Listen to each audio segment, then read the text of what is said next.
Last year जब class 10 board exam का result आया था तब मैंने ऐसे बहुत सारे बच्चों से इंटरव्यू लेने के लिए बात करी थी जिनके मैथ्स के बोर्ड एग्जाम में 100 आउट ऑफ 100 नंबर आए थे। तब मैंने उनसे उनके मैथ्स के स्टडी करने का तरीका पूछा था और उनके मैथ्स के स्टडी करने का तरीका एक बहुत ही ज्यादा डिफरेंट था जो किसी नॉर्मल बच्चे को गलती से ही पता नहीं चलेगा। इस बात की गारंटी है और मैं खुद शॉक हो गया क्योंकि मैक्सिमम 5 से 6 बच्चों से मैंने इंटरव्यू लिया, सारे बच्चों का मैथ्स को पढ़ने का तरीका ऑलमोस्ट सेम था जिनके 100 आउट ऑफ 100 आ रहे थे। तो मैं आज की इस वीडियो में तुम्हें मैथ्स को पढ़ने का वो सही तरीका बताऊंगा जो सारे बच्चे यूज करके मैथ्स में 100 आउट ऑफ 100 ला रहे सीबीएसई बोर्ड एग्जाम में। अगर तुम्हें वो तरीका पता चल जाएगा मैथ्स को सही तरीके से अगर तुम पढ़ने लगोगे तो तुम्हारी जिंदगी में मैथ्स में नंबर आए नहीं हो। इस वीडियो को देखने के बाद उन तरीकों को फॉलो करने के बाद रिजल्ट की मेरी गारंटी है कि तुम्हारे इस बार बोर्ड एग्जाम में मैथ्स में 100 आउट ऑफ 100 नंबर आ रहे होंगे। हेलो प्रेम भैया, इंडियाज नंबर 1 पेपर प्रेडिक्टर, और आज की इस वीडियो में लोग बात कर रहे होंगे कि मैथ्स को स्टडी करने का सही तरीका क्या है। वो कौन सा तरीका है भैया जिस तरीके से हम मैथ्स पढ़ के मैथ्स में full out of full 100 out of 100 score कर सकते हैं। तो आज की इस वीडियो में तुम्हें टोटल 6 स्टेप बताऊंगा, स्टेप नंबर 1 to 6। अगर इन स्टेप्स को तुमने फॉलो कर लिया, समझ लिया, तो मेरी इस बात की गारंटी है इसके बाद तुम मैथ्स का जो भी एग्जाम दोगे, तुम्हारी जिंदगी में भले मैथ्स में नंबर नहीं आए हो,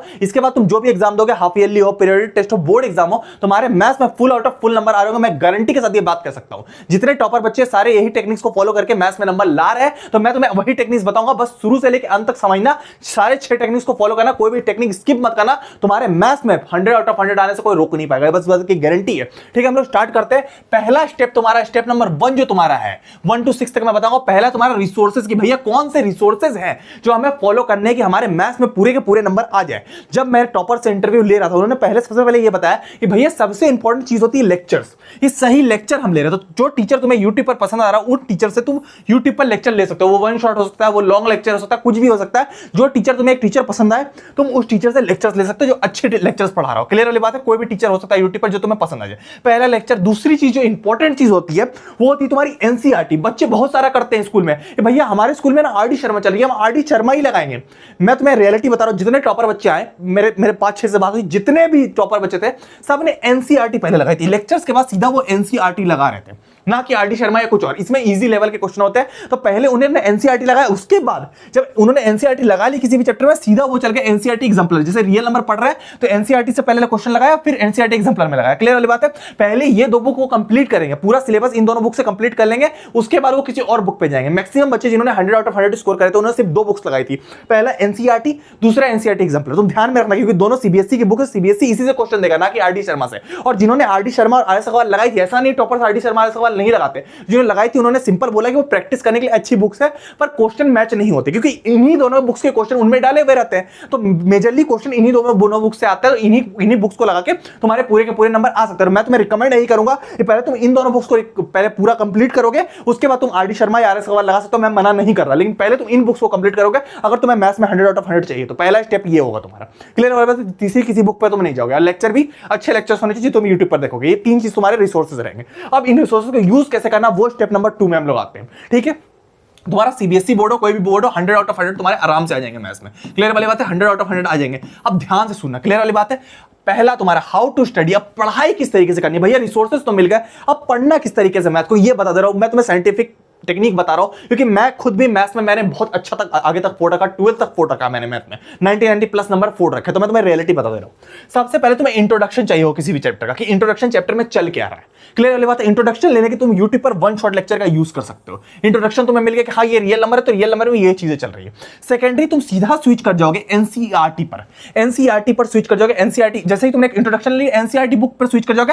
अब क्वेश्चन नहीं लगाओगे, क्वेश्चन सॉल्व नहीं करोगे, सीधा एनसीईआरटी के एग्जांपल पर जाओगे। एग्जांपल पर, एग्जांपल मोस्ट इंपॉर्टेंट रहते हैं। एग्जांपल तुम सॉल्व करोगे, एग्जांपल इजी रहते हैं, कॉन्सेप्ट बताने के लिए रहता है, तो तुम पहले एग्जांपल सॉल्व कर लोगे। सारे एग्जांपल सॉल्व नहीं करोगे, जैसे एक्सरसाइज 1.1 है उसका एग्जांपल सॉल्व कर लिया।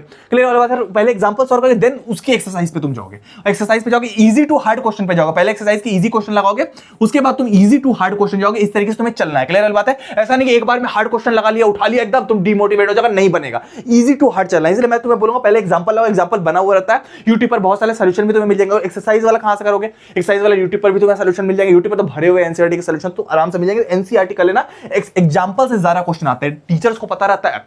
जब जो बोर्ड के पेपर बनाते हैं उन टीचर्स को पता रहता है बच्चा एक्सरसाइज के क्वेश्चन लगाता है, एग्जांपल से क्वेश्चन उठा के पेपर में दे देते हैं। तो एग्जांपल लगा लेना, एग्जांपल गलती से मत छोड़ना। एग्जांपल तुम कर लोगे, उसके बाद एक्सरसाइज कर लोगे, एनसीईआरटी हो गया। एनसीईआरटी उसी के बाद, जैसे मान लो कि एनसीईआरटी हो गया, मान के चलो तुम्हारा पहला chapter real number total NCERT में 15 क्वेश्चन है, तो 15 क्वेश्चन तुमने एनसीईआरटी से लगा लिए, उसके बाद एनसीईआरटी एग्जाम्पलर में कूद गए उसी चैप्टर में, इसमें 20 से 25 क्वेश्चन है, मानता हूं 25 क्वेश्चन है टोटल, तो टोटल मिला के 40 क्वेश्चन है। अब इसमें भी सबसे पहले तुम्हें क्या करना है, एग्जाम्पल लगाना है। एग्जाम्पल मोस्ट इंपॉर्टेंट है, इससे एमसीक्यू आते हैं, एक मोस्ट इंपॉर्टेंट एग्जाम्पल, इसका भी सोल्यूशन तुम्हें यूट्यूब पर मिल जाएगा। उसके बाद तुम्हें एक्सरसाइज लगानी है, एक्सरसाइज इसी की एक्सरसाइज लगानी, पहले एग्जाम्पल लगा लिया, उसके बाद इसकी एक्सरसाइज लगानी है। इससे भी तुम्हारे मेजरली क्वेश्चन जितने हार्ड लेवल के क्वेश्चन है इसी से बनते हैं। तो ये दो बुक्स तुम्हें लगानी है। एनसीईआरटी एग्जाम्पल बुक कौन सी अच्छी है, एडुकार्ट वाली अच्छी है, उसका लिंक मैं डिस्क्रिप्शन में दे रहा हूं। तो यही दोनों बुक्स तुम्हें करनी है। उसके बाद ये दोनों जब कंप्लीट हो जाए, पूरा सिलेबस इनसे हो जाए, तब तुम सोचना कि आरडी शर्मा या कुछ और लगानी है प्रैक्टिस करने के लिए। पहले तो ये दोनों बुक तुम कर लोगे, महारत हासिल हो जाएगी। तो इस तरीके से स्टडी करना है कि पहले इंट्रोडक्शन ले लिया, फिर एनसीईआरटी पढ़ के एग्जांपल लगा लिया, एक्सरसाइज कर लिया, इजी टू हार्ड क्वेश्चन गए। उसके बाद जब ये 15 क्वेश्चन कंप्लीट हो गए, उसके बाद तुम एनसीईआरटी एग्जांपलर में आए,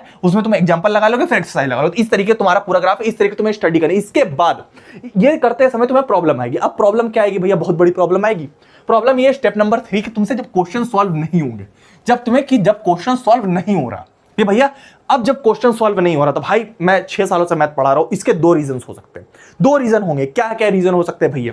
जब क्वेश्चन सॉल्व नहीं हो रहा तो समझ जाना, कोई भी क्वेश्चन जब तुमसे सॉल्व ना हो, समझ जाना कि क्वेश्चन में एक न्यू कॉन्सेप्ट लगा हुआ है, जो कॉन्सेप्ट तुम्हें नहीं आता। जब तुम क्वेश्चन बना रहे हो, सारे क्वेश्चन तो बन रहे हैं, ये क्वेश्चन क्यों नहीं बना, मतलब कोई न्यू कॉन्सेप्ट इसमें लगा हुआ है। दूसरी चीज क्या, कैलकुलेशन मिस्टेक हो सकती है। कैलकुलेशन मिस्टेक हो, उसको तुम फिर से रीचेक कर लेना। कैलकुलेशन तो मिस्टेक नहीं, अगर तुम्हें समझ में नहीं आया तो मतलब क्या है कि कॉन्सेप्ट तुम गलत कॉन्सेप्ट लगा रहे हो जो क्वेश्चन, क्योंकि वैरायटी क्वेश्चन रहते हैं। तुम किसी भी चैप्टर में जाओगे, अगर तुम पॉलिनोमियल वगैरह में जाओगे तो वहां वैरायटी क्वेश्चन अलग आ रही है, इसको ऐसे तोड़ा जाता है, इसको ऐसे तोड़ा जाता है। तो वैरायटी ऑफ क्वेश्चन चेंज होने से क्या होता है, क्वेश्चन हमारा सॉल्व नहीं होता। तो पहला इसके भी 2 कारण हो सकते हैं कि पहला तो न्यू फॉर्मूला लग रहा हो जो तुम्हें पता नहीं हो किसी क्वेश्चन में, जो सॉल्व नहीं हो रहा। दूसरा तुम्हारा क्या है कि न्यू वैरायटी ऑफ क्वेश्चन ये अलग है, उसमें कोई ट्रिक लगती है। जैसे तुम ट्रिग्नोमेट्री वगैरह पढ़ोगे, तुम्हें पता चलेगा ट्रिक क्या होती है। हर क्वेश्चन में नई ट्रिक लगती है, समझ रहे बात को? तो वो नई ट्रिक लगती है जो तुम्हें पता नहीं है, और तुम पुराना वाला तरीका यूज करिए, कोई फॉर्मूला यूज होता है जो तुम्हें पता नहीं है। समझ रहे बात को? पूरी थ्योरी तुम्हारी कंप्लीट नहीं है। तो यही 2 रीजन हो सकते हैं, इनको तुम क्रॉस चेक करना, फिर से तुम चेक करना, यूट्यूब पर सोल्यूशन देखना है कि ये सही कैसे हो रहा है। समझ बात को? ये असल में सॉल्व कैसे होता है, मैं कैसे कर रहा हूं। तुम्हें क्रॉस चेक करना अपने आप को जरूरी है कि मैं कैसे कर रहा हूं। यूट्यूब में जब सोल्यूशन तुम देखोगे तो वो कैसे हो रहा है, वो तुम क्रॉस चेक करोगे, तुम समझोगे गलती कहां हो रही है। क्लियर बात है? और सॉल्व खुद से करना, ये नहीं कि देख देख के करोगे भैया ये मैंने बना दिया, हमें देख देख के करो। क्लियर बात है? ये 3 चीजें होगी जब भी क्वेश्चन सॉल्व ना हो। तुम समझ जाना कि दो कॉन्सेप्ट हो सकती है, कैलकुलेशन मिस्टेक हो सकता है, या कोई न्यू कॉन्सेप्ट आया होगा जो तुम्हें नहीं आता। इसके अलावा तुम्हें कोई दिक्कत नहीं होगी, क्वेश्चन सॉल्व हो जाएगा तुमसे। अब हम लोग आते हैं हमारे स्टेप नंबर 4 पे, जो तुम्हारा फॉर्मूला शीट। ये सबसे इंपॉर्टेंट स्टेप है, ध्यान से सुनना। तुम्हारा स्टेप नंबर 4 क्या, फॉर्मूला शीट, जो सबसे इंपॉर्टेंट स्टेप है। मेरे जितने टॉपर बच्चों से बात हुई, कोई टॉपर बच्चा ऐसा नहीं था जिसके फॉर्मूला शीट नहीं थी। फॉर्मूला शीट क्या होता है भैया? वो फॉर्मूला शीट जो हम लोग पेज लेते हैं और उसमें सारे चैप्टर के फॉर्मूला लिख देते हैं, क्या इसको फॉर्मूला शीट बोलते हैं? नहीं। सबसे बड़ा मिस्टेक है, सबसे बड़ा ब्लंडर है ये। ऐसे फॉर्मूला शीट नहीं बनती। फॉर्मूला शीट कैसे बनती है, फॉर्मूला शीट बनाने का सही तरीका मैं बता रहा हूं। टॉपर बच्चों ने क्या तरीका निकाला फॉर्मूला शीट बनाने का, सबसे पहले ये बात मुझे भी नहीं पता थी, टॉपर्स बच्चों से बात करके पता चली। फॉर्मूला शीट कैसे बना, जैसे तुमने रियल नंबर लिखा, अब रियल नंबर का जो पहला फॉर्मूला है, प्रोडक्ट ऑफ 2 नंबर, मतलब HCF of AB into LCM of AB is equal to A into B. हम इतना फॉर्मूला लेके आगे बढ़ जाते हैं। उन्होंने बोला नहीं भैया, हो सकता है 4 महीने के बाद हम फॉर्मूला भूल जाए, तब हमें कैसे याद होगा, इस फॉर्मूला का यूज कैसे? फॉर्मूला तो याद रहेगा, पर फॉर्मूला का यूज ही हम भूल जाते हैं। तो उसको सही करने के इन्होंने क्या किया, इसी फॉर्मूला से रिलेटेड एक क्वेश्चन लिख दिया और उसका सोल्यूशन फिर बनाया कि गिवन डेट 2 नंबर दिए गए, इसका एचसीएफ इतना था, एलसीएम खोजने बोल रहा, तो इस फॉर्मूला से एलसीएम निकलेगा, कैसे निकलेगा, आंसर ही बता दिया। तो इसका एप्लीकेशन भी पूरा इन्होंने बता दिखा है कि 4 महीने 5 महीने बाद भी ये जाके देखे तो इनको ये फॉर्मूला याद आ जाए। समझ बात को? इसी तरीके से तुम्हें भी करना है, किसी भी चैप्टर का फॉर्मूला शीट बनाना, फॉर्मूला लिखना, उसके नीचे एक उसी फॉर्मूला से रिलेटेड एक क्वेश्चन लिखना, उसका आंसर लिखना, जितने फॉर्मूला तुम्हारे पास रहेंगे। रियल नंबर के लिए मैंने फॉर्मूला शीट टेलीग्राम चैनल में दे दिया, लिंक डिस्क्रिप्शन है। तुम्हारे भैया खुद का टेलीग्राम चैनल का लिंक मैं डिस्क्रिप्शन में दे रहा हूं, हैंड रिटन फॉर्मेट में प्रेम भैया ने मैंने खुद तुम्हारे लिए बना दिया। रियल नंबर का पूरा फॉर्मूला शीट मैंने बना दिया, ठीक है? 2 पेज का फॉर्मूला शीट है पूरा, इस पे पढ़ लेगा तुम्हारा काम हो जाएगा। तो लिंक डिस्क्रिप्शन में मेरे टेलीग्राम चैनल का, हायर जाकर फॉलो कर लेना क्योंकि और भी चैप्टर्स तुम्हारे आने वाले, real number, polynomial, linear equation सारे आने वाले, तो फॉलो कर लेना जाके। तुम्हारा फॉर्मूला शीट जाके डाउनलोड कर सकते हैं। तुम्हारी बात को अभी रियल नंबर का डाला है, पॉलिनोमियल भेजेगी, सारे आ जाएगा, तो फॉलो करके रखना, ठीक है? फॉलो कर लेना टेलीग्राम, ठीक है? हम लोग आगे बढ़ेंगे। अब आगे तुम्हारे लिए क्या, आगे मैं तुम्हें बता दूं कि हम लोग तुम्हारे लिए चैनल पे बहुत बड़ा एक सरप्राइज लाने वाले हैं, इंडिया में जो पहली बार होने वाला है। मैं गारंटी दे रहा हूं, मेरे चैनल के एक बच्चे के 95% और 98% से कम नंबर तो आ ही नहीं सकते, मैं गारंटी दे रहा हूं। हमने इतनी मेहनत लगा दी ना भाई उस सरप्राइज में, इंडिया में पहली बार ला रहे, पहली चीज तो वो, और इससे बड़ा सरप्राइज मैंने अभी तक चैनल पे नहीं दिया। उतना बड़ा सरप्राइज होना, मैं तुम्हें बस हिंट देते रहा हूं, वो 4 से 5 दिन में आ जाएगा, मैं गारंटी दे रहा हूं। सबके 95+ नंबर आने वाले तुम्हारे चैनल में, मैं गारंटी दे रहा हूं। उतना मेहनत हमने उस चीज पे लगा दिया, लास्ट ईयर भी हमने ऐसा कुछ नहीं दिया था। बहुत बड़ा सरप्राइज तुम्हारे लिए पहले होने वाला है, मैं तुम्हें बता दे रहा हूं। तो एकदम चैनल को सब्सक्राइब करके रख लेना, वो सरप्राइज आएगा तुम्हें मिल जाएगा कम से कम। क्लियर वाली बात है, ये इंपॉर्टेंट रहेगा तुम्हारे लिए। हम लोग आगे बढ़ेंगे। आगे तुम्हारा क्या है कि स्टेप नंबर 5 तुम्हारा क्या है, स्टेप नंबर 5 की डेली टारगेट्स। अब ये सबसे इंपॉर्टेंट चीज है तुम्हारी, जितने टॉपर बच्चों से मेरी बात हुई सबके डेली टारगेट सेट रहते रहे। डेली टारगेट क्या है कि भैया मैथ को डेली सॉल्व करना है। हमारे एक पुराने टीचर हुआ करते थे, वो पहले ही बताते थे कि without practice math become blind, math कुछ नजर नहीं आएगा मैथ में अगर प्रैक्टिस नहीं रहेगी। तो ये चीज बहुत ज्यादा इंपॉर्टेंट है कि तुम कितनी प्रैक्टिस करो। समझ रहे बात को। अभी तुम क्या करोगे, डेली 10 क्वेश्चन से स्टार्ट करोगे। डेली भैया मेरे को मैथ में 10 क्वेश्चन लगानी है। अब तुम्हें टारगेट सेट करना पड़ेगा, मैथ में मेरे को 10 क्वेश्चन आज लगाने तो लगाने। ये 10 क्वेश्चन को तुम खींच के एग्जाम आने तक, मतलब हाफ ईयरली तक या सितंबर तक, तुम्हें पर डे 40 क्वेश्चन तक जाना पड़ेगा। अगर तुम्हें मैथ में 100 आउट ऑफ 100 स्कोर करना है तो डेली 10 से 15 से 20 क्वेश्चन तुम्हें लगाने ही पड़ेंगे, कोई और चारा नहीं रहेगा। समझ रहे हो, प्रैक्टिस करनी पड़ेगी। ये रियलिटी है, मेरे को टॉपर बच्चों से पता चली। ऐसे नहीं आएगा। कैसे कर लगना, जैसे अभी तुम डेली 10 क्वेश्चन लगाओगे तो तुम सोच लेना कि भैया मैं डेली 10 क्वेश्चन लगाऊंगा। रियल नंबर टोटल मिला के, अभी तुम एक ही चैप्टर पढ़ रहे हो तो रियल नंबर में तुम अगर 10 क्वेश्चन लगा, टोटल मिला के चैप्टर में मिला के 50 क्वेश्चन होंगे। 50 क्वेश्चन अगर तुमने लगा लिए ना, उससे बाहर कोई क्वेश्चन नहीं आ सकता। तो अभी अगर तुम रियल नंबर 10 क्वेश्चन भी पर डे लगाओगे ना भाई, उससे बाहर तुम्हारा पेपर नहीं आ सकता। तो मैं तुम्हें वही सजेस्ट करूंगा। अभी तुमने तो एक चैप्टर पढ़ा है, तो अभी तुम क्या करना, पर डे 10 क्वेश्चन ही लगाना रियल नंबर, ठीक है। लेकिन जब तुम 2 चैप्टर पढ़ लोगे या 3 चैप्टर पढ़ लोगे, मैं मानता हूं तुमने 4 चैप्टर पढ़ ली, तब तुम्हें क्या करना है, दिन के 20 क्वेश्चन पे आ जाना है। तब तुम क्या करोगे, 5 क्वेश्चन इस चैप्टर के रियल नंबर के, 5 क्वेश्चन पॉलिनोमियल के, 5 क्वेश्चन लीनियर इक्वेशन के, 5 क्वेश्चन क्वाड्रेटिक इक्वेशन। दिन के 20 क्वेश्चन हुए, तो इस तरीके से तुम्हें क्वेश्चन लगाने पड़ेंगे। 5 क्वेश्चन इस चैप्टर से, 5 क्वेश्चन उसी क्वेश्चन को रिपीट करके तुम्हें लगाना पड़ेगा। समझ रहे बात को। क्वेश्चन प्रैक्टिस नहीं करोगे प्रॉब्लम हो जाएगी। तो क्वेश्चन प्रैक्टिस कैसे करोगे, अभी जैसे कि मान लो चलो तुम 10 लगा रहे हो, तुमने एक ही चैप्टर पढ़ा तो रियल नंबर से ही 10 लगाने, 10 एनसीईआरटी से लगा लिए, उसके बाद 10 अगले दिन एनसीईआरटी से लगा लिए, 2 दिन में एनसीईआरटी खत्म, फिर तीसरे दिन 10 एनसीईआरटी एग्जाम्पलर से लगा लिए। तो इसी तरीके से 5 दिन में तुम पूरा एनसीईआरटी एग्जाम्पलर खत्म कर लोगे। 50 क्वेश्चन में सब कुछ खत्म हो जाएगा। तो 5 दिन, लेकिन हैबिट रखनी पड़ेगी, हाँ मुझे क्वेश्चन लगा रहे। तो डेली टारगेट तुम्हें रखना पड़ेगा कि हाँ मैं डेली 10 क्वेश्चन लगाऊंगा। सब डेली टारगेट्स तुम्हें रखने पड़ेंगे। क्लियर वाली बात है, ये तुम्हारे लिए सबसे मोस्ट इंपॉर्टेंट चीज होगी। ठीक है, हम लोग आगे बढ़ेंगे। आगे तुम्हारा क्या है कि डाउट क्लियरेंस, ये सबसे इंपॉर्टेंट स्टेप, ध्यान रखना।